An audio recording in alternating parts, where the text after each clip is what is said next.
ba ñu ñëwaat di ñëw ci waxtaan bi. da ngay fàttali pa Baye Assane. waaw da ngay dabal wala ñu commencé. Cheikh Thioro mais rataxal ko benn la ñoom ñaar ma tàmbalee ci kilifa gi DG. moom waxi Birame Souleye ji da nga koy jëfeem déet. ndax dama koy jëfee. waaw. man de li ma xam mooy.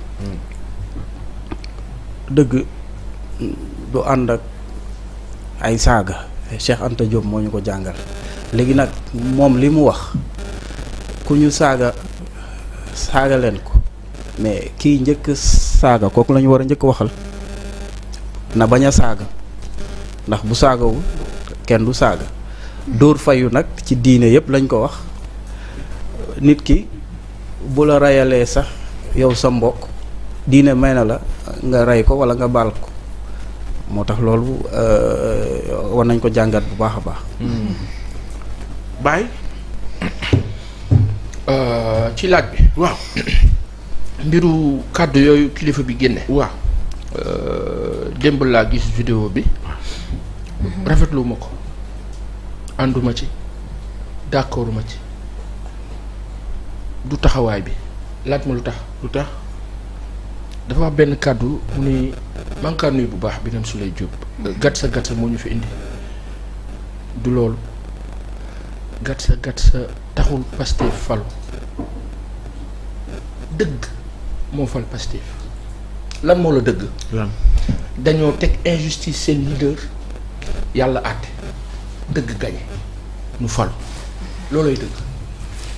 il faut que dans ce pays ñu am la hauteur et le sens de l'élévation surtout de la part de l'État li kilifa bi wax nag loolu diine la ku ñu tooñ fayu dagan na waaye ku yàlla fayul nag da nga war a faywaat da ngay nekk ca collu ga organiser waat dëkk bi defaraat ka restructurer waat ka parce que quand on parle d'université d'été d'un parti comme le PASTEF on parle de quintessence du savoir, de la bienséance, de la bienfaisance, de l'acte positif, du bon acte, du culte du bien, Pape Ousmane. ka xeex yàlla jox la dëgg nga falu waratoo xeex tabax rek la war tabax kese yàlla dëgg la bëgg leneen lu ñu fi taxawee réew mi du dox dañuy gàtt sa ba kañe ñu waxante dëgg te yàlla tax aujourd'hui li war a am. Pastef mooy état kilifa yi ñoo falu de fi mu nekk nii loo soxla grand théâtre kilifa bi géey bu si ñëwul du dox doo jàll wala doo prester doo jouer waa léegi kilifa bi moom dafa war a taxawaay bi nga taxawee yow ci mbedd mi déedéet moom ma nga foo xam ne yow mënoo fa egg la fa ne nag fa la ñuy doxalee yow fa nga toll wax dégg la. C'est à l'État aujourd'hui de faire de sorte que de façon géniale dëkk bi nekkaat ci état d'esprit boo xam ne saaga dootul am. ñii tooñ di saaga lu leen arrêté loo saaga bi yomb na. mooy. ñaar la nekk ci dëgg yoon tere na lii ka def ak yoon la.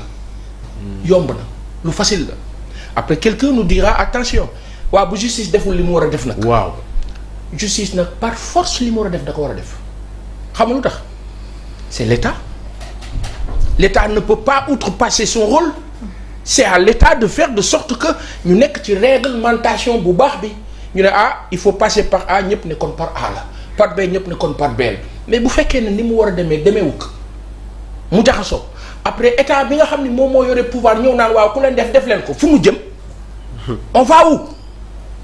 il faut que aujourd'hui ñu calm down réew mi fa ñu tolloon ak président Macky Sall wees na circonstance la woon c'était circonstanciel c'était benn moment boo xam ni injustice bi ëpp na sénégalais yi jóg léegi nag nguur gi nga xam ni moom la sénégalais yi fal moo fi ne waa nguur googu du enjoy du dem ak xel bu dal du tranquille du gérer du administrer ne yow arrêtel sa saaga yi dana arrêter par force foofu la ñu war a dem mais quand on dit ku leen saaga leen ça veut dire que l'État ne peut rien faire alors ça veut dire que l'État ne peut pas régler le problème ça veut dire que écoute allez-y ça ne doit pas se passer comme ça quand on parle d'université d'été d'un parti comme le PASTEF Cheikh Anta Diop la Mamadou Diallo.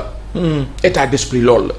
quand on écoute le premier ministre Ousmane Sonko leader du PASTEF la quintessence de ses idées ce sont les idéaux de Mamadou Dia de Cheikh Anta Diop waaw léegi foofu mën nañ fa duggee neneen lu dul noonu l'université du PASTEF saa yi PASTEF ay borom xam-xam rek a fa ne le débat doit être à ce niveau-là j'en suis certain que ils ont dû en parler en interne nañ mettre en valeur loolu mais non parce que ci communication toujours Pape Ousmane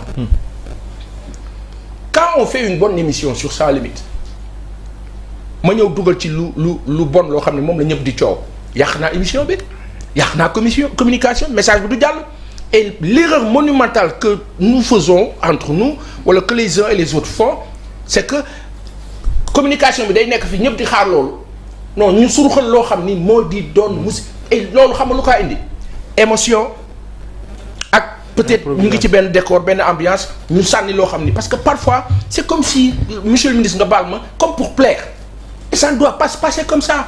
Il s'agit d'un état il s'agit de l'être nekkuñu ci affaire u parti ak affaire u gain ak affaire u gang état la réew la nous avons un pays sur le plan géostratégique ak géopolitique bu àdduna bi yëpp jàkkaarloo di ko wut nag di ko wër Pape nous sommes dans la zone du golfe de Guinée avec des milliers et des milliers de milliards de mètres cubes DG si on doit se pavaner à ci bas de gamme ras de pâquerée bi on le reprochait au régime de Macky Sall nguur bi yàlla bu mu leen dal jusqu'ici ça se passe bien nit ñi am nañu yaakaar boobu nu am noonu nañ ci dem ci sens boobu te ça passe par une communication efficiente et correcte mais on ne peut pas aujourd'hui se comporter ngeen baal ma on parle d'un ministre on parle d'un état affaire bi nañ ko yëkkati waay.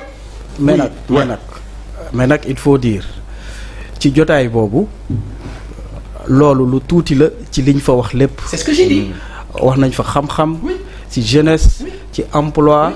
ba ci énergie sax wax nañ ko fa. léegi nag les journalistes ma laaj la DG. waaw lu tax loolu ñu fa waxtaanee yëpp. waaw xëyuñu tey waxtaanee loolu ñun. waaw léegi kuy tànn li ñuy waxtaanee. déedéet mooy ñi nga xamante ni dañuy jël benn séquence. waaw génne ko ci mbedd mi. waaw non séquence bi nit ñi génnewuñ ko ay nit a taxaw di xàqataay di reetaan filmer monsieur le ministre wax. aujourd'hui xam nga dëgg alxaq moom yàlla mi nu sàkk sax bu taxawee nu wax li ne. rawatina mbindeef ak ku nu mën a faral ak ku nu mënta àndal.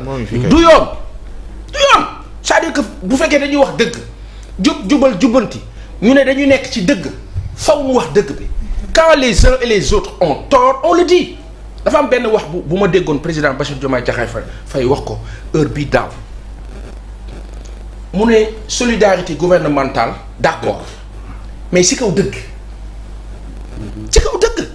et c'est ça que parce que soit ce pays-là on veut aller de l'avant ou on veut rester à carreau on est avec man je soutiens à 10 milliards ma wax ñëpp dégg à 10 milliards laa la wax sur 100 ce régime-là est par-delà monsieur Diop Birame Souleye ak ñi ñu àndal ñëpp mais nag ci kaw dëgg on ne peut pas continuer comme ça l'ambiance est délétère dans ce pays-là on ne peut pas du jour au lendemain diw Maïssa Fall non il y a des choses qui se font allons dans ce sens quand des gens sont dans l'agriculture di def mbayum mango kilifa mango est-ce que vous savez certainement vous le savez la mangue est le produit exotique le plus usité le plus consommé par l'Occident ñun ñu am ay terres arables partout cette jeunesse-là quand tu vois Siteu muy quitté fa mu dëkk Balla Gaye le monde fou là machallah boo ko booleeg le monde qu'il y avait au stade lors de la finale de la Coupe du Sénégal nga boole loolu yëpp cette jeunesse-là un dimanche lundi dañu war a xëy liggéey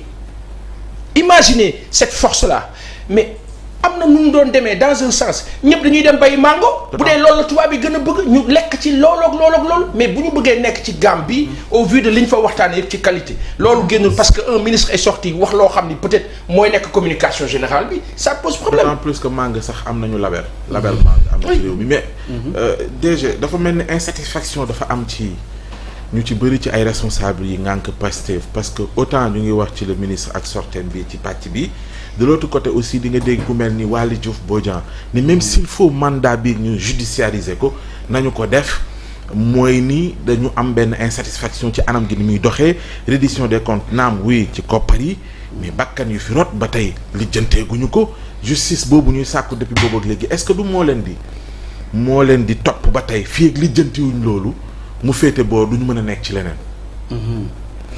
Bon xam nga ñun dañuy politique peut-être nag yéen du ngeen politique te fi mu taxawoon di wax jotaayu politique la jël ngeen ministre bi teg ci kanam mais c'est l'administrateur du parti moo doon wax ak ay militants am comme rek ci conseil national bi président doon wax waa Pastef la doon waxal mais nag